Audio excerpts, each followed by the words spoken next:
visible in the city. What are your beliefs about public art and the value of public art to the community? I believe that public art is a vital component of any city that really wants to achieve premier status. Great cities encourage and support the arts, both for its community benefit and for its economic benefit. And it does have a strong economic benefit, certainly as much as sports. The arts draw people into a community who are creative, who bring those creative juices. That helps us with economic stability. I've served on the Arts Advisory Committee now for about 3 years. I've been the liaison from the Planning Commission. And there are a lot of talented people in our community. There are a lot of talented people on that panel. And I think that they have more talent than is being used. Many times I feel that the commission is being used as a sort of clearinghouse for ideas rather than generating ideas.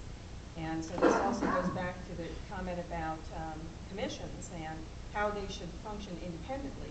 And I think that that's something that should be built into a code of ethics, where you have a plain statement that the commissions, though they're appointed, have to act very independently. I support a cultural arts master plan. We have a master plan for parks now. The arts need to take the rightful place in this community. And perhaps over time, as we get that started, we develop a plan, perhaps a cultural arts commission should be there as well to help guide the master plan. But we need to balance that. Cultural activities are very, very important. And you know, I'm also a small business owner. My business is education, tutoring. And I can tell you that having been involved in PTA in our schools for many, many years, over a dozen years now, and involved in tutoring, one of the things that our kids are missing is the arts.